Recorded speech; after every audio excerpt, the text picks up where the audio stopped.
So guys, bukas, birthday ni Macy. At talagang nag-iisip ako kung ano yung paglalagyan ng mga matitirang pagkain bukas. Dahil talagang kahit wala pang natira, magsaseparate na ako, girl. So, eto, meron ako nakita sa TikTok. At tamang-tama, dumating siya prior sa birthday ni Macy. So, magagamit ko to. Eto po ay parang same nung mga stainless lang to ha. Yung mga pang food package. Kasi meron siyang takip. So, bumili ako nito. Nakaset siya ng 5.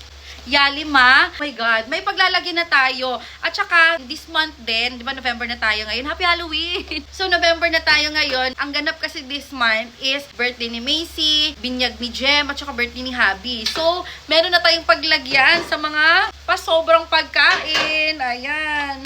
Ang ganda. Tapos, may takip yan siya, girl. So, pwede na natin ibalot ng hindi nakakayang plastic na lagayan, syala na. Pero, hindi naman pag mag-a-attend tayo ng event, magdadala tayo ng ganito. Nakakahiya naman, girl.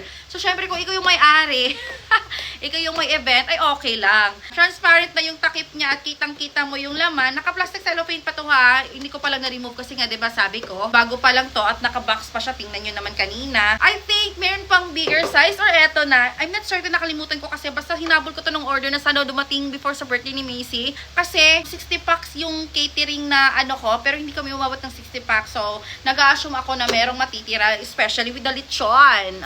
Kasi may 60 kilo tayo na lechon. Sa mga nanay na nakakita ng video na to, oh my God, pasok na pasok to sa atin mga momshi ko. Kaya ay, mag-check out na din kayo. Ilalagay ko sa yellow basket. Kayo na lang magpili ng sizes at kung ilang piraso. Check out na!